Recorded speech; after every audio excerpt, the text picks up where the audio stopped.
Ese verano ella se encontró con él en el bosque, en rincones escondidos cerca del río, en el suelo de una choza abandonada, en el sótano de la casa. Eran las únicas veces que ella aprendió a tener una sensación de belleza, mirando las viejas vigas de madera o la placa metálica de un aparato de aire acondicionado zumbando tensamente, rítmicamente sobre sus cabezas. Vestía pantalones o vestidos de algodón de verano, pero nunca era tan femenina como cuando se hallaba a su lado, hundiéndose en sus brazos y abandonándose a todo lo que él quisiera, reconociendo totalmente su poder para reducirla a la impotencia con el placer que tenía el poder de darle. Él le enseñó todas las formas de sensualidad que pudo inventar. ¿No es maravilloso que nuestros cuerpos puedan darnos tanto placer?, le dijo a ella una vez, con la mayor simplicidad. Eran felices y radiantemente inocentes. Ambos eran incapaces de concebir que la alegría es pecado. Guardaron su secreto ante los demás, no como una culpa vergonzosa, sino como algo que era inmaculadamente suyo, más allá del derecho de cualquiera a debatir o evaluar. Ella conocía la doctrina general sobre el sexo que la gente mantenía en una u otra forma, la doctrina de que el sexo era una fea debilidad de la inferior naturaleza del hombre a ser perdonada con pesar. Ella sentía una emoción de castidad que la hacía rehuir, ya no los deseos de su cuerpo, sino cualquier contacto con las mentes que sostenían esa doctrina. Ese invierno, Francisco fue a verla a Nueva York a intervalos impredecibles. Podía llegar en avión desde Cleveland sin avisar 2 veces por semana, o podía desaparecer durante meses enteros.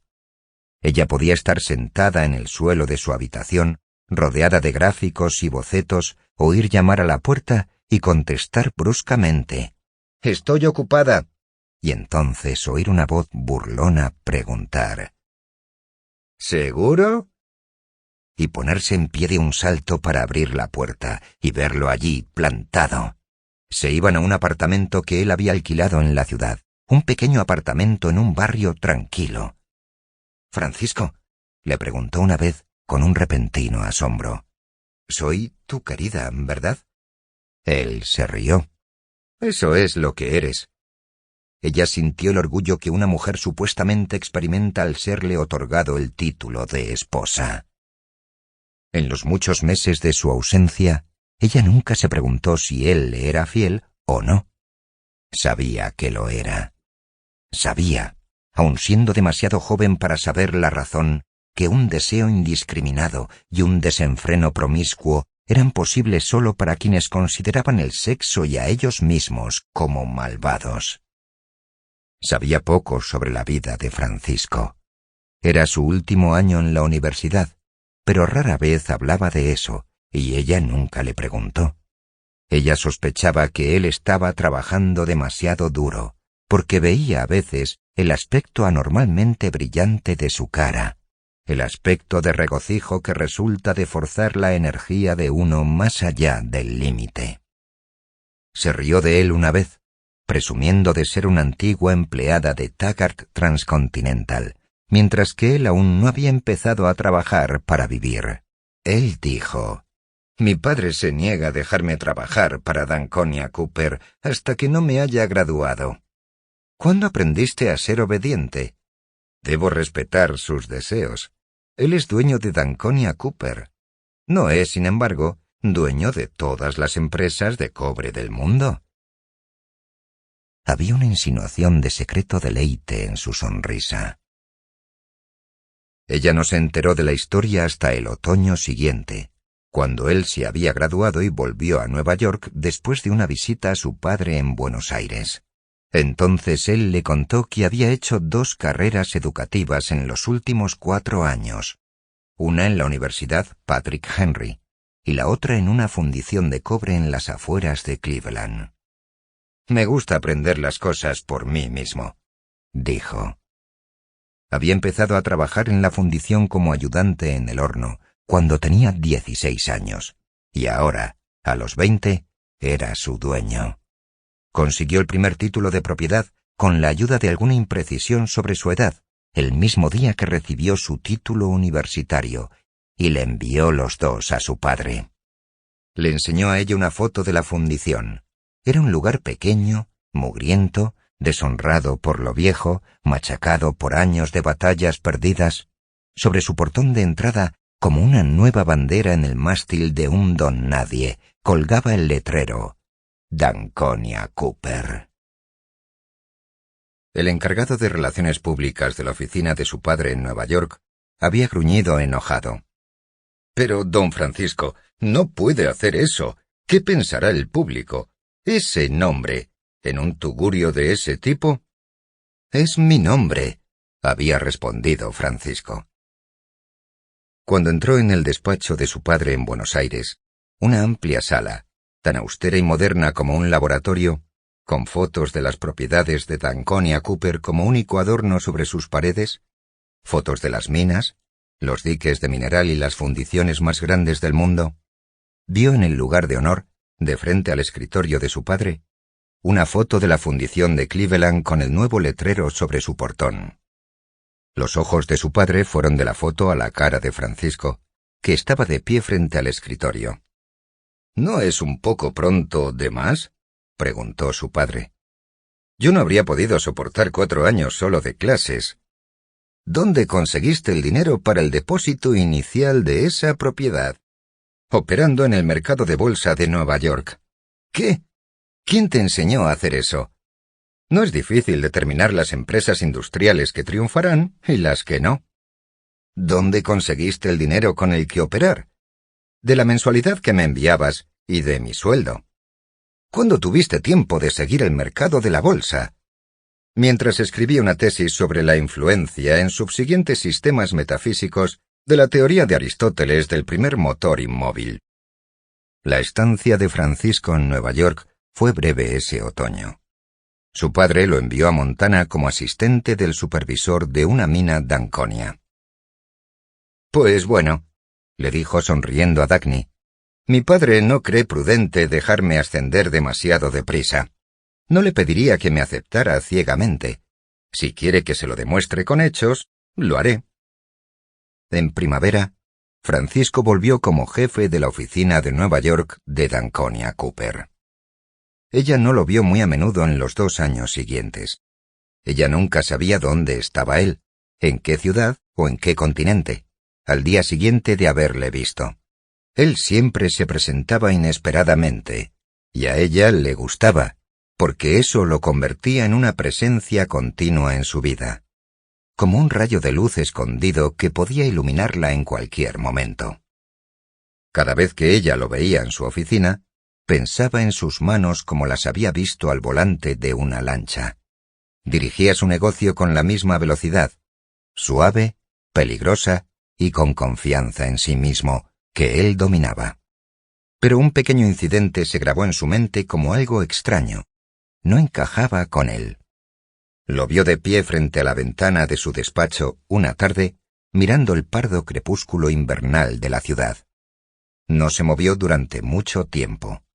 Su cara estaba tensa y cerrada. Parecía presa de una emoción que ella nunca había creído posible en él, de cólera amarga e impotente. Dijo: «Hay algo mal en el mundo.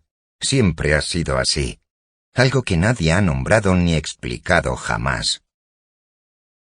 Pero no le dijo lo que era.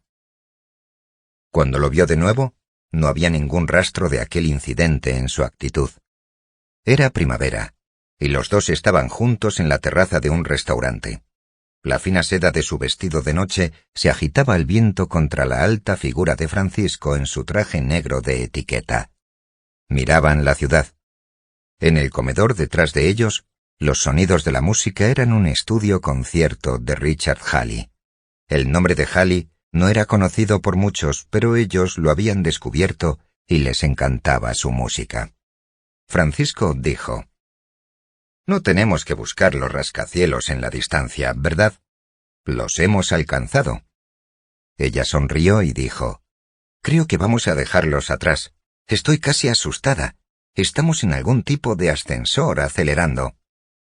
¿Seguro? ¿Asustada? ¿De qué? Deja que acelere. ¿Por qué ha de haber un límite?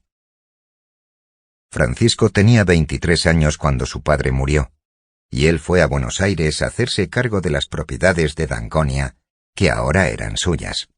Dagny no volvió a verlo durante 3 años. Él le escribía al principio a intervalos irregulares. Le hablaba de Danconia Cooper, del mercado mundial, de asuntos que afectaban a los intereses de Taggart Transcontinental. Sus cartas eran breves, escritas a mano, normalmente de noche. Dagny no era infeliz en su ausencia. Ella también estaba dando sus primeros pasos hacia el control de un futuro reino. Entre los líderes de la industria, los amigos de su padre, había oído decir que valía la pena seguirle la pista al joven heredero Danconia, que si esa empresa de cobre había sido grande antes, arrasaría el mundo ahora, bajo lo que su nueva dirección prometía. Ella sonreía sin sorprenderse. Había momentos en los que sentía una nostalgia repentina y violenta por él, pero era solo impaciencia, no dolor. Ella la ignoraba con el conocimiento seguro de que ellos dos estaban trabajando en pro de un futuro que les traería todo lo que querían, incluso el uno al otro. Luego, sus cartas dejaron de llegar. Ella tenía 24 años un día de primavera en que sonó el teléfono de su escritorio, en una oficina del edificio Taggart. «Dagny», dijo una voz que reconoció al instante. «Estoy en el Wayne Falkland. Ven a cenar conmigo esta noche a las 7». Lo dijo sin saludo previo, como si se hubiesen separado el día anterior. Al observar que tardó un momento en recuperar el aliento, ella se dio cuenta por primera vez de lo mucho que esa voz significaba para ella. «Muy bien, Francisco», repuso. No necesitaban decir nada más. Ella pensó, al colgar el teléfono, que su regreso era natural, como ella siempre había esperado que sucediera, solo que ella no había esperado la imperiosa necesidad de pronunciar su nombre, o esa punzada de felicidad que sintió al pronunciarlo. Cuando entró en la habitación de su hotel esa tarde, ella se detuvo. Él estaba de pie en medio de la habitación mirándola, y ella vio una sonrisa que se dibujó lentamente, involuntariamente, como si él hubiera perdido la capacidad de sonreír y estuviese sorprendido de tener que recuperarla.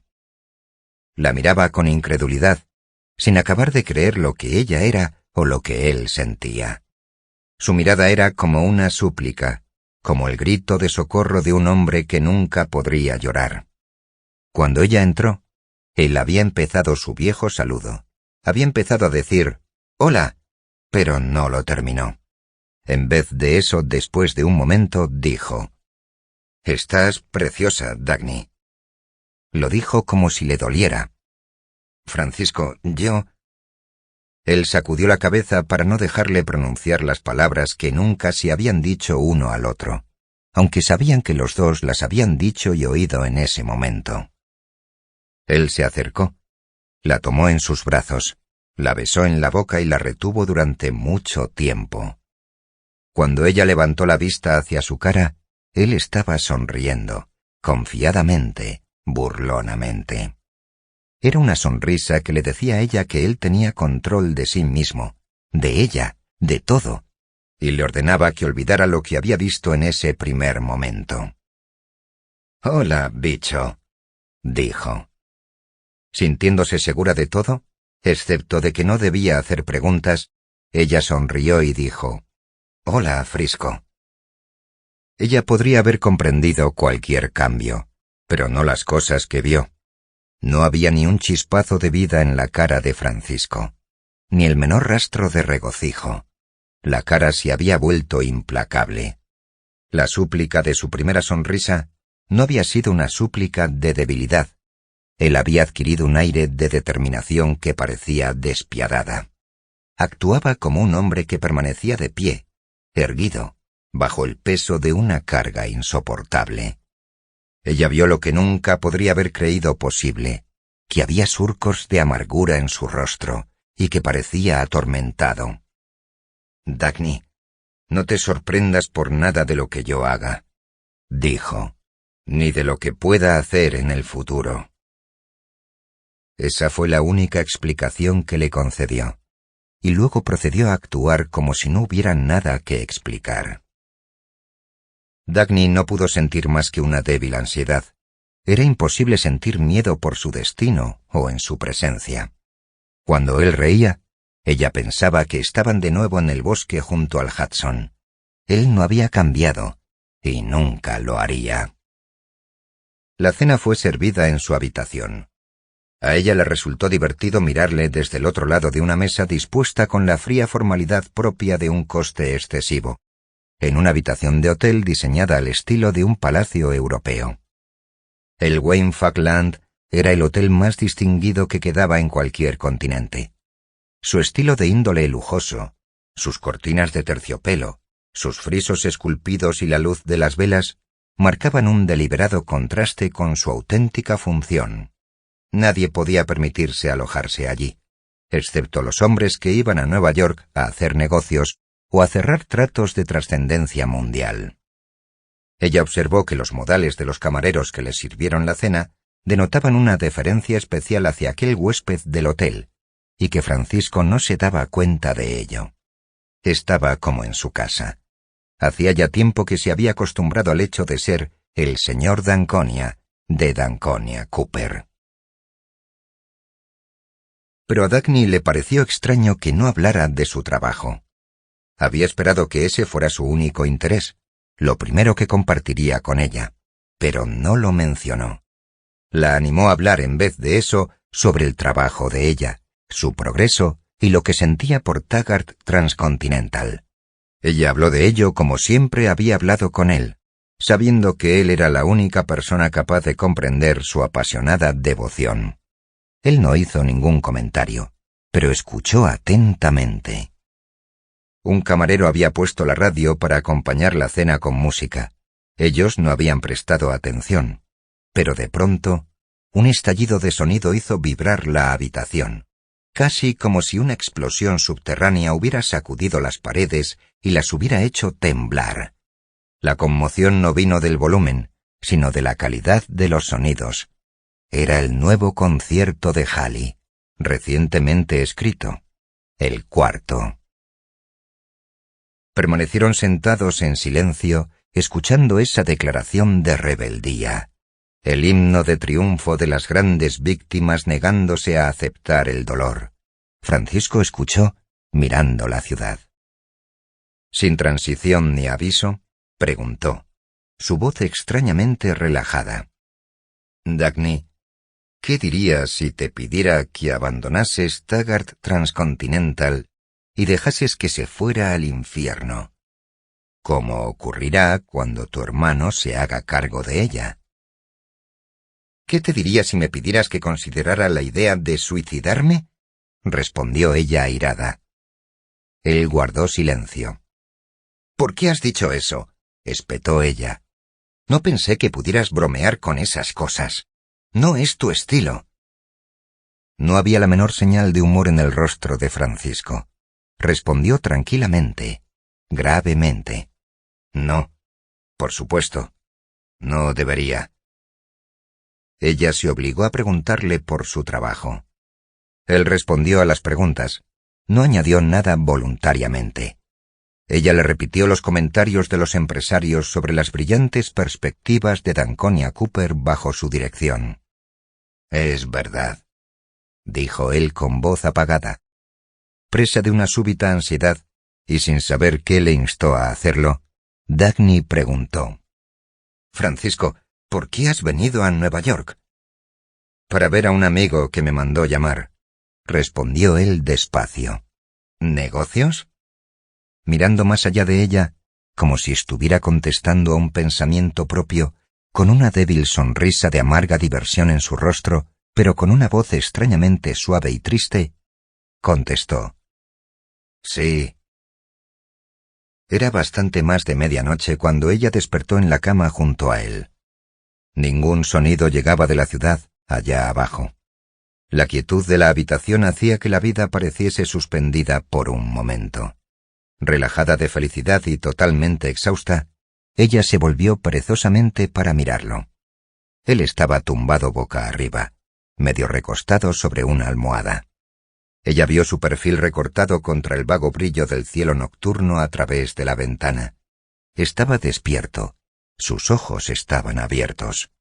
Tenía la boca cerrada, como la de un hombre tumbado en resignación con un dolor insoportable, soportándolo, sin hacer ningún esfuerzo por ocultarlo. Ella estaba demasiado asustada para moverse. Él sintió su mirada y se volvió hacia ella. Se estremeció de repente, apartó la manta, miró su cuerpo desnudo y luego cayó hacia adelante y enterró la cara entre sus pechos. Agarró sus hombros, aferrándose a ella convulsivamente. Ella oyó las palabras, ahogadas, la boca de él apretada contra su piel. «No puedo abandonarlo. No puedo». «¿El qué?», susurró ella. «A ti». «¿Por qué tendrías...? Y a todo. ¿Por qué tendrías que abandonarlo?» «Dagny, ayúdame a quedarme, a negarme, aunque él tenga razón». Ella preguntó sin alterar la voz. «¿Negarte a qué, Francisco?» Él no contestó, solo apretó la cara con más fuerza contra ella.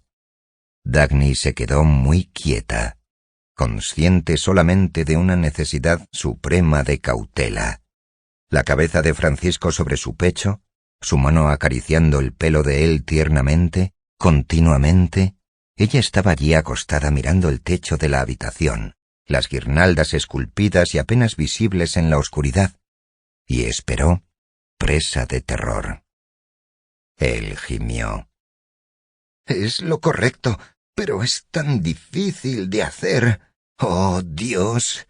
Es tan difícil». Al cabo de un rato levantó la cabeza. Se sentó. Había dejado de temblar. «¿Qué pasa, Francisco?» «No puedo decírtelo».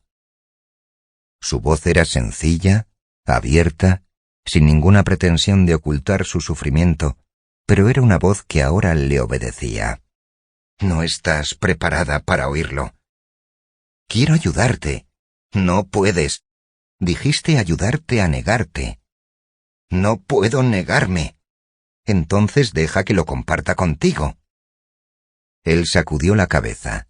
Se sentó y la miró, como si estuviera sopesando una pregunta. Luego sacudió la cabeza de nuevo en respuesta a sí mismo.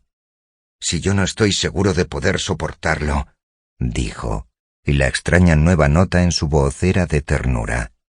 «¿Cómo podrías tú?» Ella dijo despacio, con esfuerzo, tratando de controlarse para no gritar.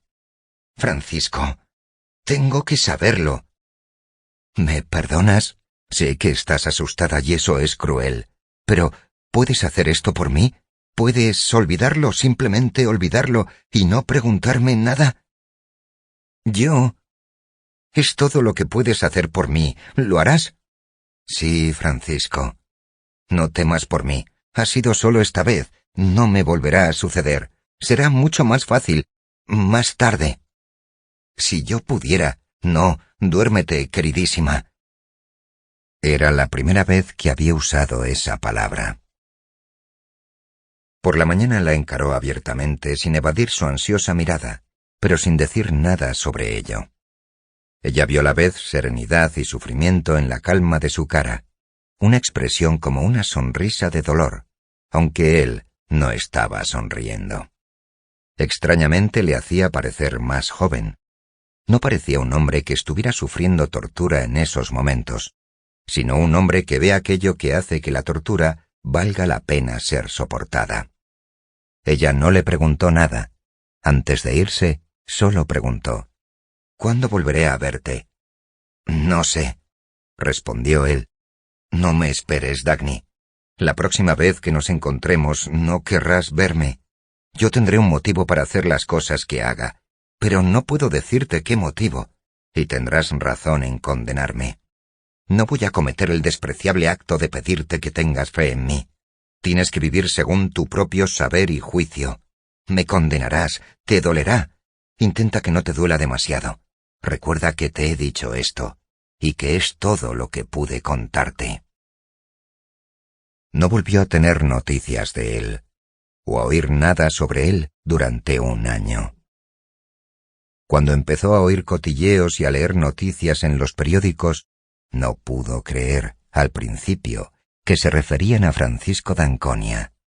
Después de un tiempo, tuvo que creerlo. Leyó la noticia sobre la fiesta que dio en su yate, en el puerto de Valparaíso. Los invitados iban vestidos en trajes de baño y una lluvia artificial de champán y pétalos de rosa estuvo cayendo sobre la cubierta del barco durante toda la noche. Leyó la noticia sobre la fiesta que dio en un complejo turístico en el desierto de Argelia. Construyó un pabellón de finas láminas de hielo y les ofreció a todas las invitadas un chal de armiño, como un regalo a ser usado para la ocasión, a condición de que se quitaran sus chales, luego sus trajes de noche y luego todo lo demás, al ritmo al que se derretían las paredes. Leyó los informes de los proyectos de negocios que él emprendía muy de vez en cuando. Los proyectos eran espectacularmente exitosos y arruinaban a sus competidores, pero él los hacía por gusto, como si fueran un deporte ocasional, montando un asalto repentino y desapareciendo luego de la escena industrial durante un año o dos, dejando la dirección de d'Anconia Cooper en manos de sus empleados. Leyó una entrevista en la que él dijo: ¿por qué iba yo a querer ganar dinero? Tengo suficiente para permitir que 3 generaciones de descendientes se lo pasen tan bien como me lo estoy pasando yo. Lo vi una vez, en una recepción ofrecida por un embajador en Nueva York. Francisco se inclinó cortésmente ante ella, sonrió y la miró con una mirada en la que el pasado no existía.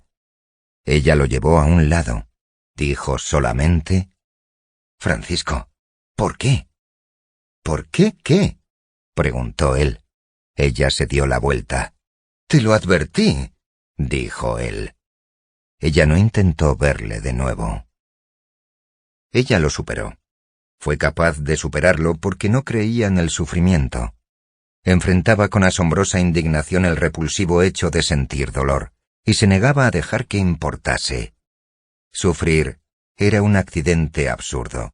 No era parte de la vida, tal y como ella la veía. No permitiría que el dolor adquiriera importancia. No tenía nombre para el tipo de resistencia que ella ofrecía, para la emoción de la cual provenía la resistencia. Pero las palabras que equivalían a ella en su mente eran: «Eso no cuenta, no hay que tomárselo en serio». Sabía que esas eran las palabras incluso en los momentos en que no quedaba nada en su interior salvo sus gritos, y deseaba poder perder la facultad de la conciencia para que no le dijera que lo que no podía ser verdad era verdad. No tomárselo en serio. Una certeza inamovible dentro de ella seguía repitiendo que el dolor y la fealdad nunca habían de ser tomados en serio. Luchó contra ello. Se recuperó. Los años le ayudaron a llegar al día en el que pudo encarar sus recuerdos con indiferencia. Y luego, al día en el que ya no sintió necesidad de encararlos. Todo había terminado, y aquello había dejado de ser una preocupación para ella. No había habido otros hombres en su vida. Ella no sabía si eso la había hecho infeliz. No había tenido tiempo para saberlo. Encontraba el sentido de vida claro y brillante que ella quería, en su trabajo. En el pasado, Francisco le había dado a ella ese mismo sentido, una sensación que era parte de su trabajo y de su mundo. Los hombres que ella había conocido después eran como los que conoció en su primer baile. Había ganado la batalla contra sus recuerdos. Pero una forma de tortura permaneció intacta todos esos años, la tortura de la pregunta ¿por qué? Independientemente de la tragedia que él hubiese tenido que enfrentar, ¿por qué había tomado Francisco la vía de escape más fea, tan innoble como la de un borracho de mala muerte? El muchacho que ella había conocido no podía haberse convertido en un cobarde inútil. Una mente incomparable no podía dedicar su ingenio a la invención de salones de baile que se derriten. Y sin embargo, él se había convertido en eso, y se había dedicado a eso, y no había ninguna explicación que lo hiciera concebible y que le permitiera a ella olvidarse de él en paz. No podía dudar del hecho de lo que él había sido. No podía dudar del hecho de en qué se había convertido. Y sin embargo, una cosa hacía imposible la otra. Hubo veces en que ella llegaba a dudar de su propia racionalidad o de la existencia de racionalidad en cualquier lugar. Pero esa era una duda que ella no le permitía a nadie. Sin embargo, no había explicación, ni razón, ni pista que apuntara a cualquier razón concebible. Y en todos los días de aquellos 10 años no había encontrado el menor atisbo de respuesta. No, pensó, mientras caminaba en el crepúsculo gris, pasando frente a escaparates de tiendas abandonadas hacia el Hotel Wayne Falkland. No, no podía haber respuesta. No trataría de buscarla. Ya no importaba más. El ramalazo de violencia, la emoción que surgió como un fino temblor en su interior, no era por el hombre que iba a ver. Era un grito de protesta contra un sacrilegio, contra la destrucción de lo que había sido grandeza. En un espacio entre edificios vio las torres del Wayne Falkland. Sintió un ligero estremecimiento en los pulmones y en las piernas que la detuvo durante un instante. Luego siguió andando sin alterar el paso. Después de atravesar el vestíbulo de mármol hasta el ascensor y llegar a los amplios y silenciosos pasillos con alfombra de terciopelo del Wayne Falkland, no sintió nada excepto una fría cólera que se hacía más fría con cada paso. Estaba segura de la cólera cuando llamó a la puerta. Oyó la voz de él respondiendo «¡Adelante!». Abrió la puerta con brusquedad y entró. Francisco Domingo Carlos Andrés Sebastián d'Anconia estaba sentado en el suelo, jugando a las canicas. Nadie se preguntaba jamás si Francisco d'Anconia era atractivo o no. Parecía irrelevante. Cuando entraba en una habitación, era imposible mirar a ninguna otra persona. Su figura alta y esbelta tenía un aire de distinción demasiado auténtico para ser moderno, y se movía como si llevara una capa ondeando al viento detrás de él. La gente lo explicaba diciendo que tenía la vitalidad de un animal lozano, pero ellos sabían remotamente que eso no era correcto. Francisco tenía la vitalidad de un ser humano sano, algo tan poco común que nadie podía identificarlo. Él tenía el poder de la certeza. Nadie describía su apariencia como latina, y sin embargo, esa palabra se le aplicaba a él, no en su sentido actual, sino en su sentido original, no teniendo que ver con España, sino con la antigua Roma. Su cuerpo parecía diseñado como un ejercicio de coherencia de estilo, un estilo hecho de delgadez, de solidez, de piernas largas y movimientos ágiles. Sus facciones tenían la elegante precisión de una escultura. Su pelo era negro y liso, peinado hacia atrás. El bronceado de su piel intensificaba el deslumbrante color de sus ojos. Eran de un azul claro y puro. Su rostro era abierto. Sus rápidos cambios de expresión reflejaban todo lo que sentía, como si no tuviera nada que ocultar. Los ojos azules eran tranquilos e imperturbables y nunca revelaban el más leve indicio de lo que pensaba. Francisco estaba sentado en el suelo de la sala de estar, vestido con un pijama de dormir de fina seda negra. Las canicas esparcidas en la alfombra a su alrededor estaban hechas de piedras semipreciosas de su país natal, cornalinas y cristal de roca. No se levantó cuando Dagny entró. Permaneció sentado mirándola, y una canica de cristal cayó como una lágrima de su mano. Sonrió, con la misma sonrisa insolente y brillante de su niñez. «Hola, bicho». Dagny se oyó a sí misma responder. irresistiblemente, impotentemente, alegremente. «Hola, Frisco». Ella estaba mirando a su cara. Era la cara que ella había conocido. No tenía ninguna señal del tipo de vida que había llevado, ni de lo que ella había visto en su última noche juntos. No había señal de tragedia, ni de amargura, ni de tensión. Solo la burla radiante, madura y acentuada, el aspecto de una diversión peligrosamente impredecible, y la gran serenidad de espíritu. La serenidad sin culpa. Pero eso, pensó ella, era imposible. Eso era más sorprendente que todo el resto. Los ojos de Francisco estaban estudiándola. El desgastado abrigo que llevaba abierto, cayéndosele de los hombros, y el esbelto cuerpo con un traje gris que parecía un uniforme de oficina.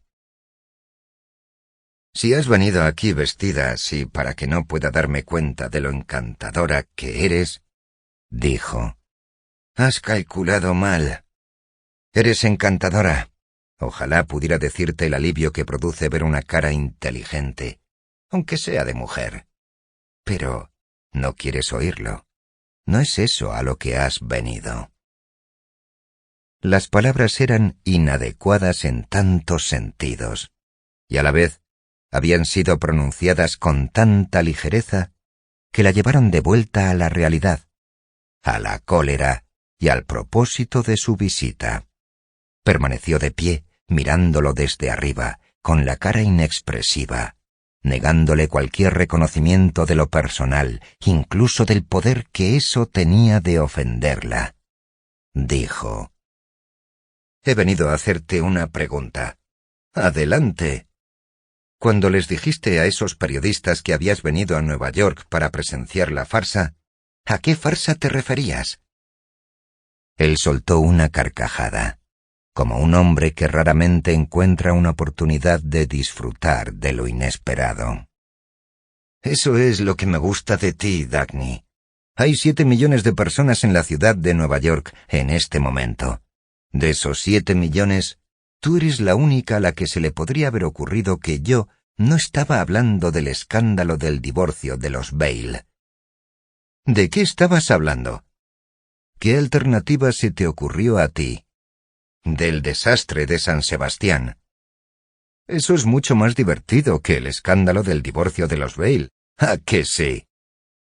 Dagny dijo con el tono solemne y despiadado de un fiscal: «Lo hiciste conscientemente, a sangre fría y con plena intención.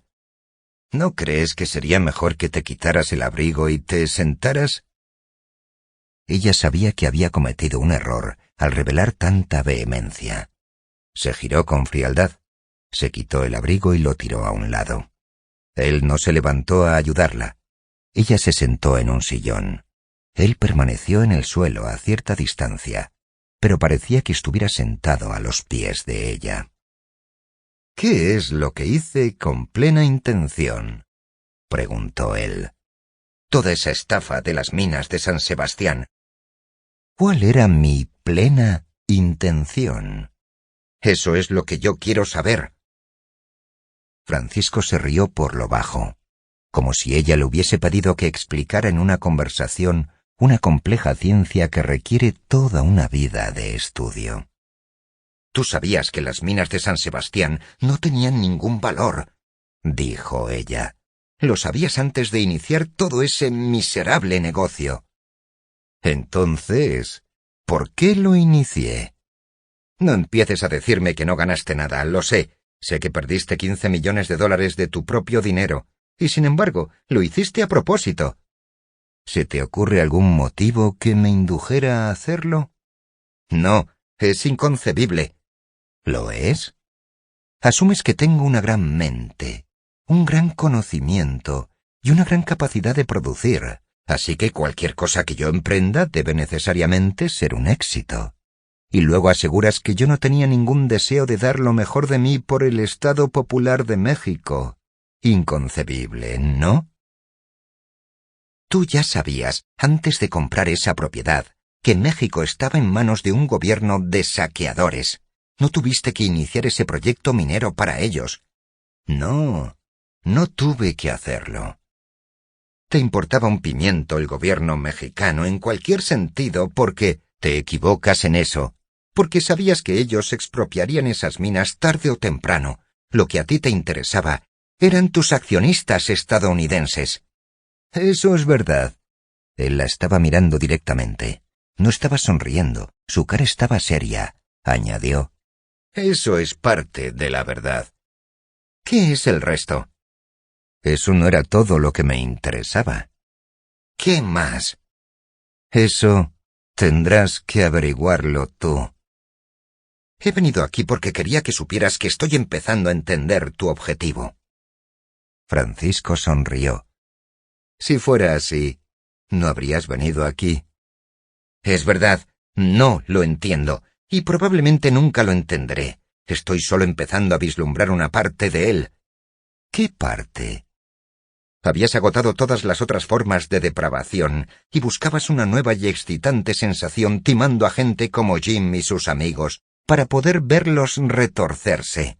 No sé qué tipo de corrupción podría hacer a alguien disfrutar de eso, pero eso es lo que has venido a ver a Nueva York, en el momento justo. Ciertamente, dieron un espectáculo de retorcerse a gran escala. Tu hermano James en particular. Son un atajo de imbéciles, pero en este caso, su único delito fue que confiaron en ti, confiaron en tu apellido y en tu honor. Una vez más, ella vio la expresión de seriedad, y una vez más supo con certeza que era real cuando él dijo, «Sí, lo hicieron, lo sé». ¿Y eso te parece divertido? No, no me parece divertido en absoluto. Él había seguido jugando con sus canicas, ausente, indiferente, lanzando un disparo de vez en cuando. Ella advirtió de pronto la impecable precisión de su puntería, la habilidad de sus manos. Él simplemente giraba la muñeca y disparaba una bola de cuarzo al otro lado de la alfombra, hasta chocar en un ruido seco contra otra bola. Ella pensó en su niñez y en las predicciones de que cualquier cosa que él hiciera, lo haría de manera superlativa. «No», dijo él, «no me parece divertido. Tu hermano James y sus amigos no sabían nada sobre la industria de la minería de cobre. No sabían nada sobre cómo ganar dinero. No pensaron que era necesario aprender.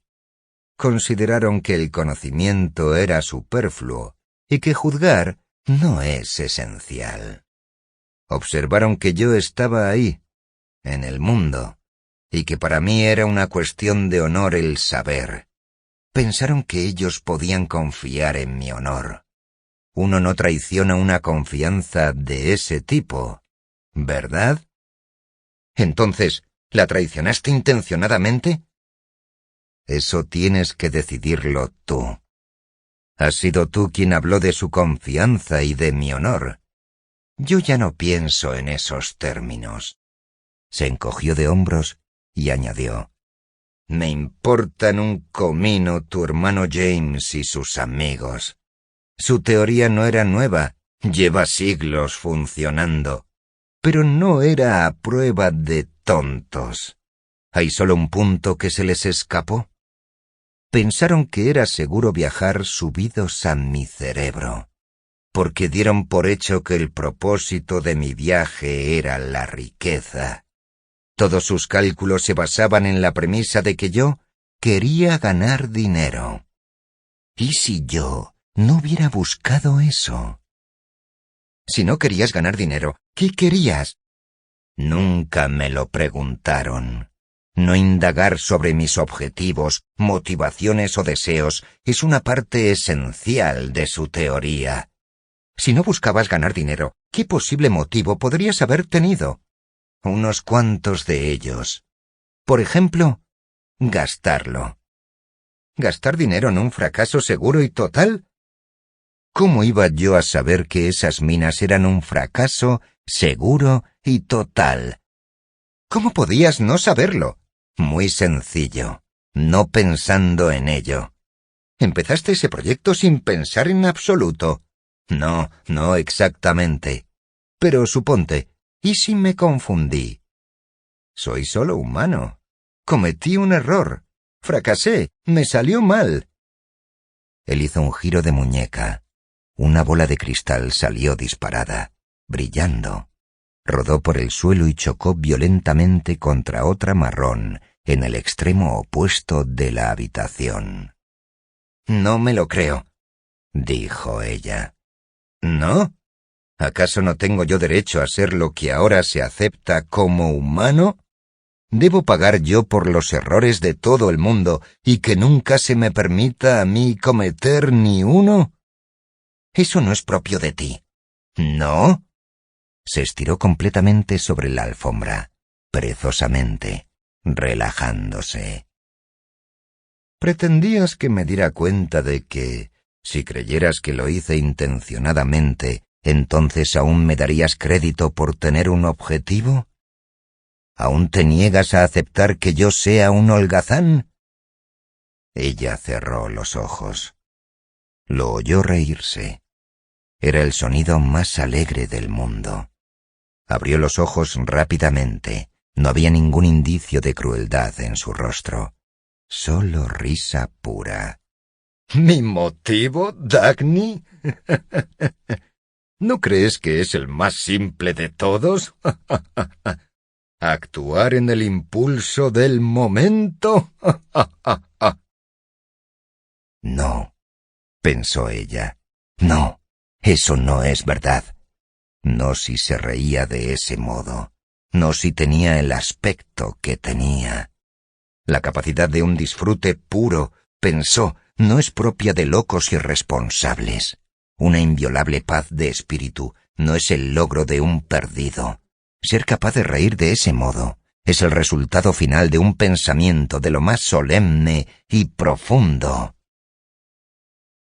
Casi desapasionadamente, mirando su figura tendida sobre la alfombra a sus pies, ella observó qué recuerdos le venían a la mente. El pijama negro realzaba las largas líneas de su cuerpo. El cuello abierto mostraba una piel suave, joven, bronceada, y ella pensó en la figura con pantalones y camisa negros tumbada a su lado, sobre la hierba al amanecer. Ella había sentido orgullo entonces. El orgullo de saber que ella era dueña de ese cuerpo, aún lo sentía. Recordó repentinamente, concretamente, los actos excesivos de la intimidad que habían compartido. El recuerdo debería haber sido ofensivo para ella ahora, pero no lo era. Seguía siendo orgullo, sin arrepentimiento ni esperanza. Una emoción que no tenía el poder de llegar a ella y que ella no tenía el poder de destruir. Sin saber cómo, por una asociación de emociones que la sorprendió, ella recordó algo que le había proporcionado recientemente la misma sensación de felicidad consumada que la de él. «Francisco», se oyó a sí misma decir suavemente. «A los dos nos encantaba la música de Richard Halley. A mí me sigue encantando». «¿Te has encontrado con él alguna vez?» «Sí». «¿Por qué?» «¿Sabes si por casualidad ha compuesto un quinto concierto?» Él permaneció totalmente inmóvil. Ella había pensado que él era inmune al asombro. No lo era. Pero no consiguió adivinar por qué. De todas las cosas que le había dicho, esa era la primera que le llegaba a fondo. Fue solo un instante. Enseguida, él preguntó tranquilamente: «¿Qué te hace pensar que lo ha hecho?» «Bueno, ¿lo ha hecho?» «¿Sabes que hay solo 4 conciertos, Halley?» «Sí, pero me preguntaba si había compuesto otro más». «Ha dejado de componer». «Lo sé». «Entonces, ¿qué te ha hecho preguntarme eso?» «Ha sido solo una ocurrencia. ¿Qué está haciendo ahora? ¿Dónde está?» «No lo sé. Hace mucho que no lo veo». «¿Qué te ha hecho pensar que había un quinto concierto?» No he dicho que lo hubiera, solo me lo preguntaba. ¿Por qué has pensado en Richard Halley justo ahora? ¿Por qué? Ella sintió que estaba perdiendo un poco el control. Porque mi mente no puede dar el salto desde la música de Richard Halley a la señora Gilbert Bale. Él se rió aliviado. Ah, eso. Por cierto, si has estado siguiendo mi publicidad, ¿acaso has notado una curiosa discrepancia en la historia de la señora Gilbert Bale? Yo no leo esas cosas. Pues deberías. Ella dio una preciosa descripción de la última Nochevieja que pasamos juntos en mi chalet en los Andes. La luz de la luna en las cumbres de la cordillera y flores de color rojo sangre colgando de enredaderas en las ventanas abiertas. ¿No ves algo raro en esa imagen? Ella dijo en voz baja. Soy yo quien debería preguntarte eso, y no voy a hacerlo. Oh, yo no veo nada raro. Excepto que la última Nochevieja, yo estaba en El Paso, Texas, presidiendo la inauguración de la línea San Sebastián de Taggart Transcontinental, como deberías recordar, aunque hubieses decidido no estar presente para la ocasión. Pedí que me hicieran una foto con los brazos alrededor de tu hermano James y del señor Orren Boyle. Dagny tragó saliva, recordando que eso era verdad, recordando también que ella había visto la historia de la señora Bale en los periódicos. Francisco, ¿qué significa eso? Él soltó una risita. Saca tus propias conclusiones. Dagny, dijo con un rostro serio, ¿por qué has pensado en Halley componiendo un quinto concierto? ¿Por qué no una sinfonía o una ópera? ¿Por qué, específicamente, un concierto?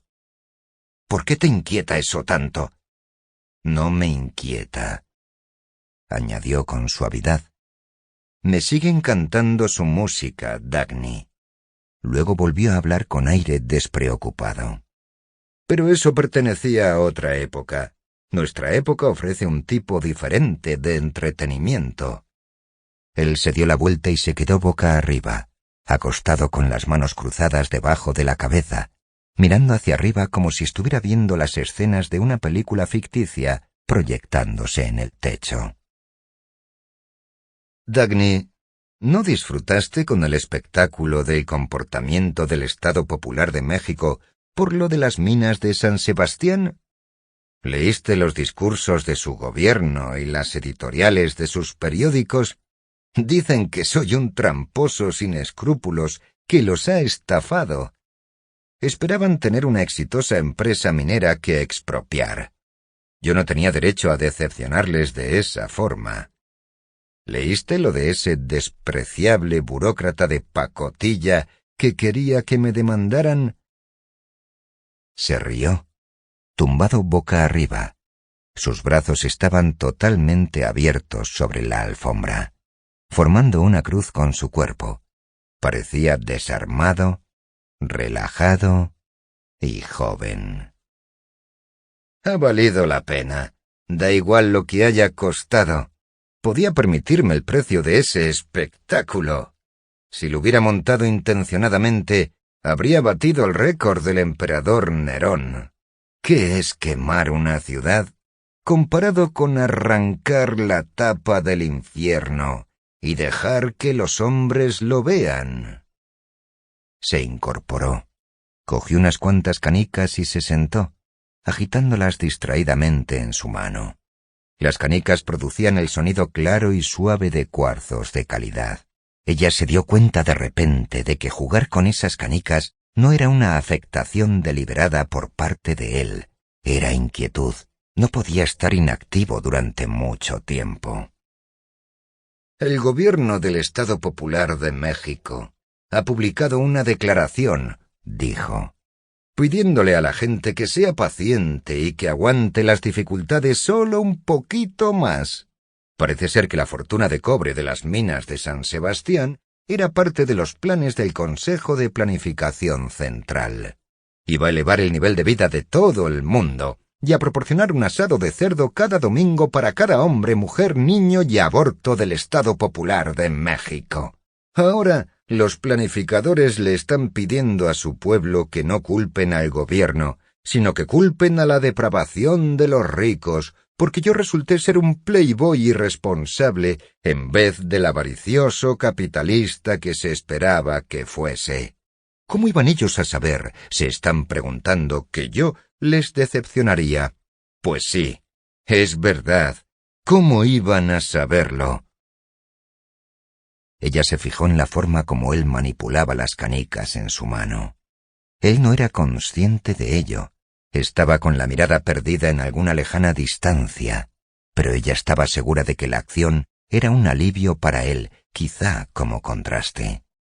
Sus dedos se movían despacio, sintiendo la textura de las piedras con un disfrute sensual. En lugar de parecerle vulgar, a ella le pareció extrañamente atractivo, como si, pensó de pronto, como si la sensualidad no fuese física en absoluto, sino que surgiese de un fino buen gusto del espíritu. «Y eso no es todo lo que no sabían», dijo él. «Que se preparen para enterarse de más cosas. Hay un poblado de viviendas para los trabajadores de San Sebastián. Costó $8 millones. Casas con estructuras de acero, con fontanería, electricidad y climatización. También una escuela, una iglesia, un hospital y un cine. Un poblado construido para gente que había vivido en chamizos hechos de restos de madera y botes de hojalata perdidos por ahí. Mi recompensa por construirlo ha sido el privilegio de poder escapar y salvar mi pellejo, una concesión especial que se debe al hecho fortuito de no ser nativo del Estado Popular de México. Ese poblado para trabajadores era también parte de sus planes. Un modelo ejemplar de vivienda social progresista. Pues bien, esas casas de estructura de acero son en su mayoría de cartón, revestidas con una buena imitación de cartón piedra. No aguantarán ni un año. Las tuberías y la mayor parte de nuestro material de minería fue todo adquirido a distribuidores cuya principal fuente de suministro son los vertederos de Buenos Aires y Río de Janeiro. Yo les daría a esas cañerías otros 5 meses de vida y a la instalación eléctrica unos 6. Las maravillosas carreteras de roca que construimos a 1.200 metros de altitud para el Estado Popular de México no durarán más de un par de inviernos. Están hechas de cemento barato sin cimientos, y los puntales en las curvas peligrosas son solo cartón pintado. Espera que haya un buen deslizamiento de tierras. La iglesia, creo, aguantará. La necesitarán. Francisco, susurró ella. ¿Lo hiciste a propósito? Él levantó la cabeza. Ella se sorprendió al ver que su rostro reflejaba un hastío infinito. «Da igual que lo hiciera a propósito», dijo. «O por negligencia o por estupidez. ¿No entiendes que no hay ninguna diferencia? En todos los casos falta lo mismo». Ella estaba temblando. Contra todas sus decisiones y todo su control, gritó. «Francisco, si ves lo que está pasando en el mundo, si entiendes todas las cosas que has dicho, no puedes reírte de ello. Tú, más que nadie, deberías combatirlos. ¿A quiénes? A los saqueadores, a los que hacen posible el saqueo en el mundo, a los planificadores mexicanos y a la gente de su calaña». Su sonrisa tenía un filo peligroso. «No, querida, es a ti a quien tengo que combatir». Ella le miró, perpleja. «¿Qué estás intentando decir?» «Estoy diciendo que el poblado de los trabajadores de San Sebastián costó $8 millones», respondió él, despacio y con énfasis, con voz dura. «El precio pagado por esas casas de cartón fue el mismo precio que podría haber comprado estructuras de acero. Y lo mismo pasó con el precio pagado por todos los demás materiales. Ese dinero fue a hombres que se enriquecen con tales métodos. Esos hombres no permanecen ricos durante mucho tiempo. El dinero circulará por canales que no lo llevarán a los más productivos, sino a los más corruptos. Según las normas de nuestra época, el hombre que tiene menos que ofrecer es el que gana. Ese dinero desaparecerá en proyectos como el de las minas de San Sebastián. Ella preguntó con esfuerzo. ¿Es eso lo que buscas? Sí. ¿Es eso lo que te parece divertido? Sí. Estoy pensando en tu apellido, dijo ella, mientras otra parte de su mente le gritaba que los reproches eran inútiles. Era una tradición en tu familia que un d'Anconia siempre dejaría una fortuna mayor de la que heredara.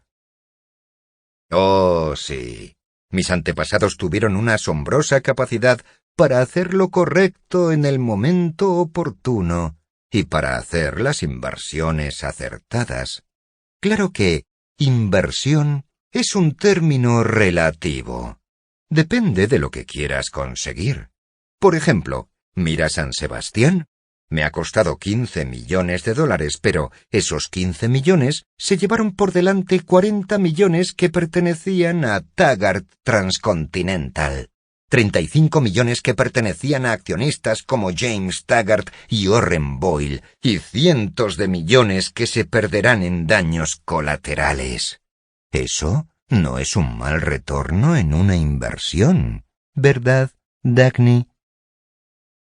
Ella estaba sentada muy erguida. ¿Te das cuenta de lo que estás diciendo? Oh, totalmente. ¿Debería vencerte y nombrar las consecuencias por las que ibas a reprocharme?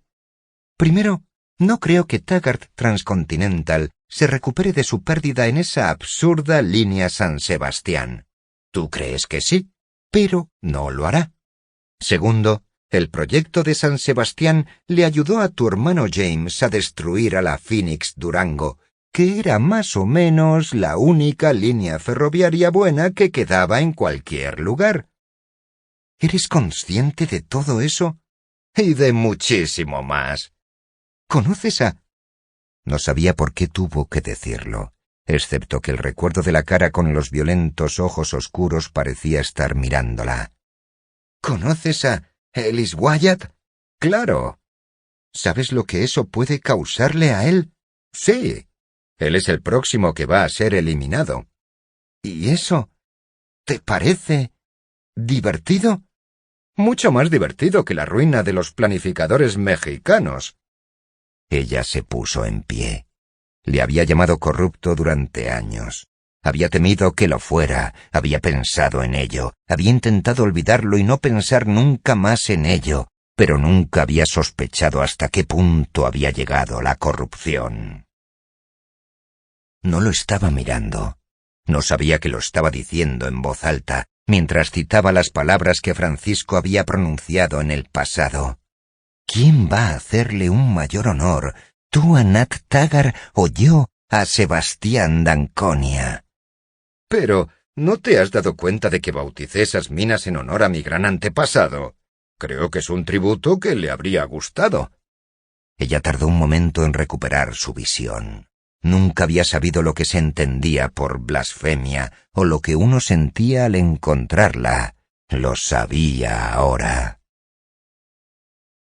Él se había levantado y estaba de pie cortésmente sonriéndole a ella. Era una sonrisa fría, impersonal y enigmática. Ella estaba temblando, pero no importaba. Le daba igual lo que él viera o adivinara, o de lo que se riera. He venido porque quería saber la razón de lo que has hecho con tu vida, dijo en un tono monótono, sin enojo. ¿Te he dicho la razón?, contestó él con gravedad.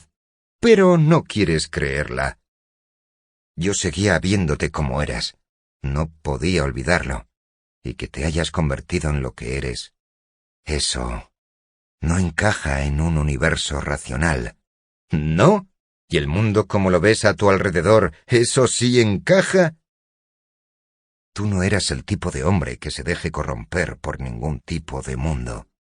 Cierto. Entonces, ¿por qué? Él se encogió de hombros.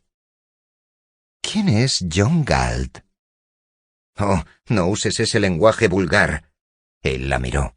Sus labios tenían la insinuación de una sonrisa, pero sus ojos estaban quietos, serios y durante un instante inquietantemente perceptivos.